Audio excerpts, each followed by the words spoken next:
Hola, buenas tardes. Tenemos hoy con nosotros a Paco Montilla. Paco Montilla es sociólogo y profesor de ciclos formativos. Durante más de 18 años ha estado trabajando en la escuela concertada y de 2016 es funcionario público y está actualmente en el IES Hermanos Amorós de Villena. Paco Montilla, dentro de sus cualidades, destaca pues, el tema de haber sido finalista en los premios Educa a Banca dentro del 2018 y fue pues, uno de los 10 mejores docentes en la categoría de formación profesional. Una de sus características docentes es que escucha mucho, ¿no?, a su alumnado y siempre tiene tiempo para atenderlo debidamente y para hablar, ¿no? Es decir, el diálogo y la escucha activa es una de las características que más le definen. Y también porque en sus aulas introduce muchos elementos del juego, ¿no? El estar con nosotros hoy es un placer porque lo conocemos de hace mucho tiempo y lo conocemos porque también está muy vinculado al mundo del cooperativismo y la economía social y ha participado en varios proyectos cooperativos que actualmente están desarrollándose y ha estado pues como emprendedor en la cooperativa Más de Tres. Actualmente colabora con la cooperativa Impulso Cooperativo de Villena y también de una experiencia intercooperativa que se llama BICOP, que es una mezcla de empresas de intercooperación con empresas cooperativas y empresas no cooperativas para fundamentalmente a través de la formación y la cooperación encontrar soluciones conjuntas, soluciones compartidas. Y esa visión que de alguna manera Paco nos puede aportar hoy desde el mundo educativo y desde el mundo de la empresa, en la que queríamos de alguna manera que tengáis conocimiento, porque entendemos que dentro del proyecto SCOP, que tiene, como sabéis, pues el interés de aunar estos dos mundos, el mundo de la educación, formación y del profesorado de FOD, de iniciativa emprendedora, de administración de empresa, con el mundo de la economía social por los valores que comporta. Pues muchas gracias, Paco, por acceder a la invitación de estar y compartir con nosotros unos minutos. No sé si quieres aportar alguna cuestión más de tu currículum que hemos dicho. Bueno, has dicho muchas cosas bonitas y muchas exageraciones. Quiero decir que lo del premio es verdad que fui nominado, fue una suerte que el alumnado me lo hiciera, pero sí que quería situar un poco a las personas que nos estén escuchando y viendo este vídeo para decirles un poco la historia mía, porque así entenderán un poco mejor por qué estoy aquí, ¿no? Aparte de todo lo que tú has contado, decir que yo me pedí una excedencia en la escuela concertada y cuando volví, en mi escuela concertada había eso y había ciclo formativo. Y por mi licenciatura de Sociología, los jefes decidieron que podía dar la asignatura de empresa de segundo del ciclo formativo. Yo no tenía mucha idea del asunto y entonces dije, no puedo, si soy honesto con mi alumnado, tendré que aprender un poco más. ¿Qué es lo que hice? Hice un curso de emprendedores y a partir de ahí me puse en contacto con Salva Querol, que es una persona que para mí es un líder natural en torno al mundo del cooperativismo, y conocí el mundo de la economía social y de las cooperativas. Fruto de ese contacto, decidimos emprender una cooperativa Más de Tres y la llevamos adelante durante un cierto tiempo, hasta el momento en el que apruebo la oposición. En el momento que apruebo la oposición, ya por temas de incompatibilidad, decido centrarme sobre todo en la educación, pero como tenía el gusanillo cooperativo por medio, estaba colaborando con Impulso Cooperativo, sigo colaborando con ellos y además, digamos que me especializo un poco en la formación del grupo de BICOP, que es un grupo de empresas, la mayoría cooperativas, que tienen como seña de identidad el cooperar entre ellas, ¿no? Entonces, un poco por eso es por lo que yo creo que estoy aquí, por esa doble nacionalidad que tengo de docente, pero de un docente con mucho interés en lo que pasa fuera de las aulas y que tiene que ver con el mundo de emprendedor y concretamente con el mundo de la economía social. Así es que muchas gracias por dejarme explicar un poquito esto. Perfecto, pues así es, Paco, ¿no? Y la primera pregunta viene dada, ¿no? De alguna manera conoces todos los mundos a la perfección y en qué manera, de alguna forma, tú a tus alumnos, a tu alumnado, les transmites esos valores del emprendimiento y del emprendimiento colectivo y agrupado, que es la característica fundamental, o el emprendimiento con valores que aporta la economía social y el cooperativismo. Es verdad que la enseñanza en el siglo XXI ya no se entiende sin cooperación. Es decir, para construir algo grande, para construir algo duradero, para construir algo que tenga repercusión en el tiempo, que sea potente, hay que hacerlo acompañado. Esto en este país no ha estado muy bien visto, lo de tener un socio, lo de tener alguien con quien cooperar. La verdad es que no ha estado muy bien visto, pero cada vez más en las aulas se fomenta ese tipo de trabajo, esa interacción con las personas, y esa interacción va más allá. Es decir, porque concretamente en la FP estamos formando personas que luego van a intentar insertarse en el mundo laboral. ¿Qué es lo que durante mucho tiempo se ha dicho en la FP? Bueno, luego puedes ser autónomo, luego tú puedes montar tu negocio, pero yo creo que eso se está reorientando. Y se está reorientando a, vale, emprendimiento sí, pero emprendimiento acompañado mejor, porque lo importante no va a ser exactamente qué quieres hacer, que también, sino con quién lo vas a hacer. Si ese con quién te apaña, probablemente lo que quieras hacer va a tener una mayor repercusión. Entonces, la manera es lanzarle este mensaje al alumnado. Yo en ocasiones les planteo tareas de las puedes hacer solas o la puedes hacer acompañada. Pero si la haces sola, vas a tener una serie de condicionantes. Y si la haces acompañada, vas a tener otro tipo de condicionante.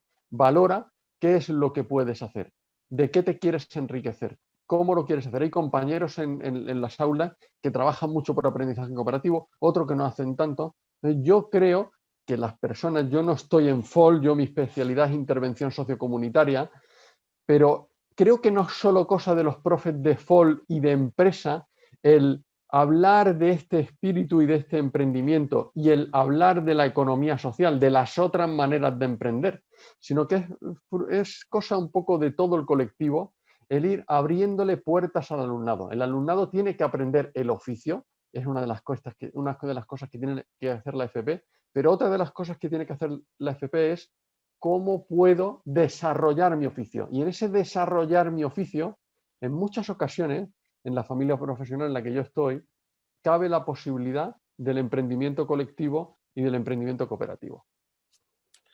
Perfecto.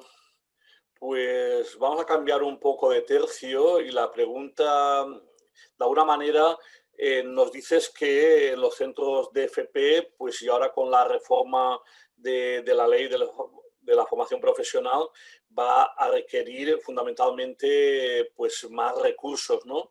Y en ese sentido, ya un 12% de la población está escolarizada en centros de FP, casi el 40% de lo que son las ofertas de trabajo buscan personas tituladas en FP, y estamos hablando que en breve, en 2025, casi llegará al 85%, ¿no? En ese sentido, pues la verdad es que hay que adecuar los centros formativos, habrá que definir espacios en los centros formativos, habrá que ajustar los horarios y flexibilizar los mismos y entender la educación de una forma más flexible dentro del aula. Habrá que fusionar los distintos saberes, ¿no? Habrá que ver qué quitamos, qué dejamos de dar, ¿no? Todo esto con recursos escasos porque no habrá mucho, ¿no? Tú como profesor, ¿cómo lo vives? ¿Cómo crees que se puede aportar desde la cooperación con el resto de tus compañeros y compañeras para dar solución a estas necesidades que va a haber o está habiendo ya? Voy a intentar sintetizar todo eso que has dicho tan interesante en la pregunta en un concepto que se llama entorno profesionalizador. Que el instituto se parezca mucho a lo que va a haber en el mundo de la empresa. Ahí tiene que ir el esfuerzo. Cuanto más se parezca el instituto a lo que en la empresa se va a dar, más fácil se va a dar la transición. Pero si en ese esfuerzo de que el instituto se parezca a la empresa, como no va a ser nunca igual, las empresas van a tener que hacer un esfuerzo por facilitar la formación. Muchas veces en la FP se habla del alumno de prácticas, como que el alumno ha aprendido todo en el instituto y viene a ponerlo en prácticas. No es correcto. El módulo se llama formación en centros de trabajo, es decir, el alumnado va a las empresas a seguir formándose y a seguir aprendiendo aquellas cosas que en el instituto no se pueden aprender. Por tanto, tiene razón, hay que derribar limitaciones horarias, hay que derribar paredes para hacer entornos profesionalizadores, aulas que sean similares a lo que se va a encontrar en el alumnado. Va a haber que redefinir saberes y va a haber que coger las tijeras de podar en el currículum para quitar todo aquello que sea accesorio y centrarnos en aquello que sea esencial. Va a haber que hacer todas esas cosas. Pero insisto, cuanto más se parezca el instituto a la empresa y cuanto más se acerque la empresa al ámbito académico, más cerca va a estar esto. Y en todo eso va a tener un papel esencial la FP Dual, de la que imagino que luego también me vas a preguntar. Así es, Paco. Ahora luego te preguntaré más sobre el tema de la FP Dual, ¿no? En ese sentido, quería yo un poco abordar, pues vivimos en un mundo donde la tecnología lo está cambiando todo, ¿no? Actualmente estamos aún inmersos en una pandemia que nos ha obligado, pues a lo que estamos haciendo ahora, ¿no? En una sesión grabar a distancia, la tecnología lo permite, hemos tenido que tener de una forma muy acelerada, vosotros con el alumnado especialmente también, dar la formación en el aula, en casa. Y la verdad es que las máquinas desde hace tiempo sustituyen el trabajo de las personas, ¿no? Pero se dice ya que en el 2025 el trabajo realizado por las máquinas va a ser superior al trabajo desarrollado por los humanos, ¿no? Y en ese sentido ha venido un concepto que es el tema del algoritmo y de la inteligencia artificial, que ya no solo al trabajador de cuello gris, sino al trabajador de cuello blanco lo va a sustituir, ¿no?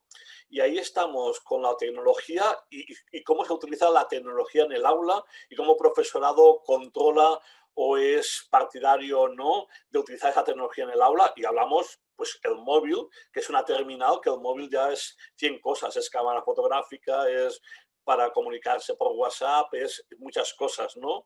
Buscar cosas en Internet y cómo lo utilizáis y cómo lo veis y cómo lo vivís, ¿no? Y sobre todo porque los que ya tenemos una cierta edad somos un poco, pero la generación que viene ya vienen digitalizados, ¿no? Lo entienden mucho mejor. Nosotros no lo hemos sido y hemos tenido que aprender en este sentido. ¿Cómo lo ves tú todo esto?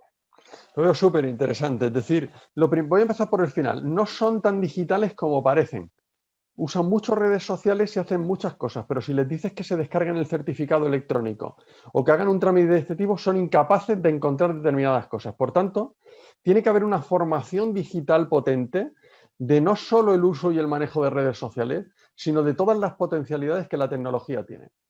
Luego, hay otra cosa muy importante para mí, y sobre todo en mi familia profesional, que es Servicios Socioculturales en la Comunidad, que es la del tema de la humanización digital. Es decir, de la transformación digital desde un punto de vista humanístico. Todo aquello digital que no sirva para potencializar características humanas no nos interesa. Desde el lado de la economía social hemos de apostar por la digitalización sin ninguna duda, pero hemos de darle ese cariz humano, es decir, de hacer la vida mejor, de realmente que se convierta en algo interesante. Porque ¿qué es lo que ha pasado? Lo que ha pasado es que se ha traducido todo el mundo analógico al mundo digital. Y lo que hemos hecho es duplicar la cantidad de información, la cantidad de informes que hay que rellenar. Como los datos sean importantes, se dice que son importantes, nos pasamos gran parte del tiempo, el profesorado, de cara a la máquina para meter informes, para meter evaluaciones, para meter datos, y poco tiempo construyendo conocimiento relevante con el alumnado. Por tanto, la digitalización tiene que ir encaminada a una selección de aquello que tiene que ser digitalizado, para qué va a ser digitalizado, con qué objetivo tiene que ser digitalizado, para que sigamos teniendo tiempo con las personas, construyendo con las personas, utilizando las herramientas tecnológicas. Por tanto, ¿dejo utilizar el móvil con el alumnado? Sí. ¿Cuándo? Cuando hay un interés didáctico. Por ejemplo, estamos realizando una unidad didáctica y les digo, busquemos información sobre esto. Durante estas 2 horas podemos buscar con el móvil, con el ordenador o con las herramientas que vosotros en ese momento tengáis más interesantes. Pero buscando calidad en la información que estamos buscando. Para eso es donde el esfuerzo de la educación y el esfuerzo de la digitalización tiene que ir. Insisto, porque lo que en muchas ocasiones está pasando es que nos están aplastando de procedimientos digitales, en algunas ocasiones complejos y farragosos, y tú lo sabes bien por la relación con la administración y la administración electrónica, que no producen beneficios para los seres humanos. Por tanto, digitalización sí, acompañada de beneficios sociales sí, dentro de la economía social sí y del mundo cooperativo. Perfecto. Pues como decíamos antes, estamos inmersos ya con una nueva reforma educativa y recientemente se ha presentado el anteproyecto de ley orgánica de ordenación e integración de la formación profesional, ¿no? Y hay un artículo, el 104, que habla sobre que todo el tema de la oferta de formación profesional, que incluirá orientación y apoyo para el emprendimiento, ¿no? La verdad es que la ley no especifica, bueno, borrado de ley no especifica qué tipo de emprendimiento. Nosotros, desde el mundo de la economía social y cooperativa, hemos hecho una aportación a este borrador en el cual se tenga en cuenta ese emprendimiento colectivo, ¿no? Esa forma diferente de entender o explicar al alumnado que existe otro tipo de hacer empresa, que no todo es la empresa de capital, ni es tanto tienes, tanto vale, sino hay otra forma de hacer empresa que se basa en valores diferentes de la democracia económica, la participación, y que creemos que es importante que se eduque en las aulas, ¿no? Una de las cosas que a veces cuando atendemos a personas emprendedoras nos dicen es que yo nunca he escuchado ni el cooperativismo, ni hablar de cooperativas, ni en la universidad, ni en la educación básica. Entonces, claro, si queremos transformar la sociedad por una sociedad más justa, más solidaria, ¿no? Más inclusiva, nosotros entendemos que los valores que aporta la economía social, esa forma diferente de hacer economía, son valores que hay que enseñarlos en el aula, ¿no? Ya desde pequeños, ¿no? En primaria, secundaria, con las asignaturas de iniciativa emprendedora, en ciclos formativos que ya están más cerca de lo que va a ser el mundo laboral y que al menos escuchen que hay otra forma de hacer economía, que es la economía social y solidaria, el cooperativismo, que funciona tan bien o quizá mejor, es la gran desconocida. Pero bueno, ¿tú cómo ves esto y de qué manera crees que la administración debería integrar o fortalecer o fomentar mucho más esa forma diferente de emprender que representan los valores y la economía social? Yo creo que eso es una bola de nieve que puede ir creciendo conforme se vayan haciendo. Me parece muy bien la aportación que habéis hecho al artículo 104 y con este tema del con el emprendimiento. En la línea es en la que en los propios libros de texto, en las recomendaciones curriculares, figure la economía social como un aspecto relevante. Eso es una cuestión esencial, porque si está dentro del temario y del contenido, se va a trabajar. En ese momento, el alumnado va a conocer.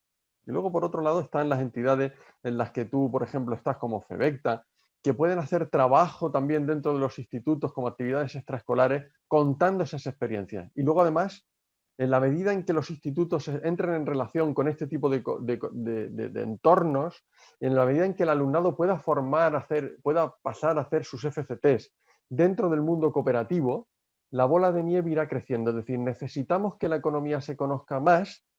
Eso tiene que ser un proceso y es un proceso que irá incrementándose de manera continua.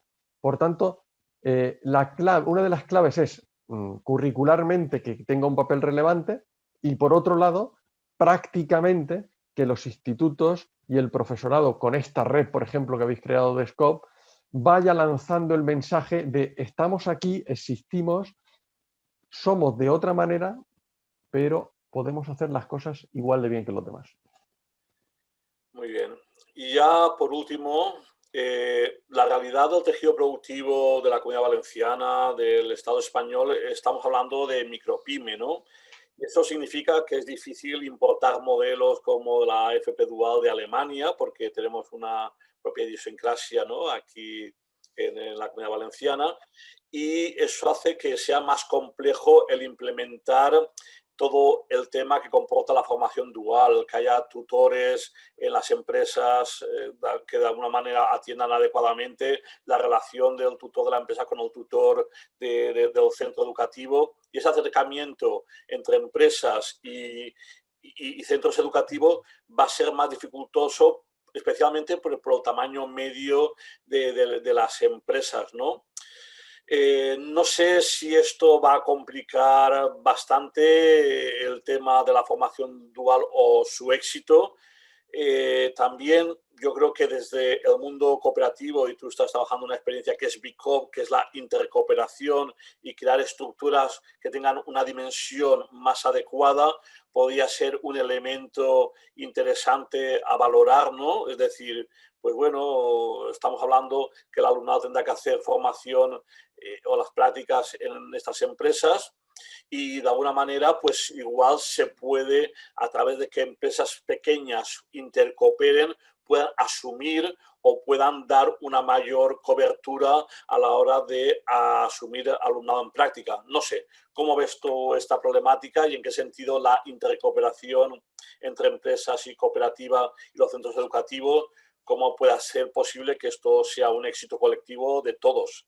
Yo en mi instituto me encargo un poco de las FCT de mi ciclo, que es educación infantil, pero es probable que el año que viene coordine un poco, porque tenemos más ciclos el año que viene, un poco coordine todas las FCT, ¿no? Y desde luego, una de las misiones que me he establecido es la de lanzar ese puente para que el alumnado conozca el mundo cooperativo y de la economía social y las empresas conozcan este asunto de las FCTs y la posibilidad de realizar esas FCTs. ¿Qué pasa con la FP Dual? Efectivamente, la FP Dual, la idea que tenemos que tener, para mí es esencial, el no transportar otros modelos tal cual a nuestro territorio. Es decir, nosotros tenemos unas particularidades y ahí donde la administración tiene que ser flexible. Si intentamos traducir el modelo alemán a Valencia, la hemos fastidiado. Y la hemos fastidiado porque en Valencia se cultivan naranjas y en Alemania se cultivan otro tipo de cosas, porque las cosas son distintas en unos lugares y en otros. Entonces, la idea es cómo adaptar esa FP Dual a esa realidad de micropymes que es una pura realidad. Es decir, cómo permitir ese tutelaje, cómo permitir que eso que tiene que pagar la empresa pueda ser asumible, cómo permitir que el alumnado entienda que en una micropyme no solo va a hacer exactamente lo que ha aprendido en el ciclo, que la persona que tiene una micropyme casi hace 6 cosas al mismo tiempo. Entonces, esa fusión es un trabajo que se tiene que ir dando. Pero he aprendido a lo largo de estos años, y me lo aplico a mi vida personal, que hago los planes justos. Los planes justos. Es decir, necesito planificar, pero no puedo planificar. Hoy leía un artículo en un blog que decía, no se puede planificar como el GPS que te va a llevar a una calle de Valencia. Tenemos que planificar como los GPS que navegan en mar abierto. Es decir, más o menos sabemos por dónde vamos, pero iremos variando el rumbo dependiendo del viento, del oleaje y de conforme nos encontremos. El problema de la FP en el futuro será un fracaso si nos empeñamos en transportar modelos que no tienen el terreno adecuado para cultivar. Entonces vamos a tener que ser los que estamos a pie de obra los que vayamos construyendo ese terreno. Así me lo planteo. Muy bien. Pues nada, ha sido un placer contar contigo esta tarde y dedicarnos estos minutos para que nos des tu visión. Sé que escribes en un blog, ¿no? Se llama Bote de Plumas. Sí, sí, escribo en un blog que se llama Bote de Plumas, en la que hago una reflexión personal sobre los textos de publicidad que no tiene más valor que el que hacerme pensar a mí y fijar pensamientos que luego puedo releer para reírme de mí mismo, de las cosas que pensaba o creía. Y creo que también tienes algún blog con los alumnos o algo así, ¿no? Sí, pues que en el ánimo de emprender en cositas pequeñas, porque se trata de que el alumnado emprenda cosas y fracase y luego siga haciendo cosas mejores, pues hemos creado un blog que se llama Vamos al suelo, desde educación infantil, en la que el alumnado al principio se tira al suelo a la altura de un niño 0-3 años o de una niña 0-3 años y les pongo retos de vamos a un parque a ver cómo ven los niños un parque 0-3 años, vamos a un supermercado a ver cómo es el supermercado, vamos a la calle, vamos a una casa, para que si vas a trabajar con niños de 0-3 años, piensa y mira cómo ellos miran el mundo. Entonces hay algunas fotos que son estupendas y otras que son una castaña. Pero yo no cribo, yo subo las fotos y pongo el nombre de la persona, para que esa persona se sienta responsable de que esa foto la ha hecho esa persona con ese texto, ¿no? Como una manera de emprender y de dar público conocimiento a lo que estoy creando. Bueno, pues cositas pequeñas de ese tipo para atrevernos a emprender y para mostrarlo a los demás y sentirnos orgullosos o avergonzados de lo que hacemos. Pues sí, hay que atreverse a emprender, hay que atreverse a innovar y hacer las cosas o buscar nuevas soluciones a viejos problemas o nuevos problemas que nos van a venir. Cierto. Pues muy agradecido, Paco, por tu dedicación y tiempo. Y nada, nos vemos en otra sesión o en otra acción formativa de las que tú impartes. Muchas gracias. Gracias a ti, Pepe, por tu tiempo siempre, sobre todo por tu ilusión, ¿no? Porque creo que transmites, estás convencido de lo que haces y hay pocas cosas más chulas que una persona convencida. Muy bien, pues hasta la próxima. Chao.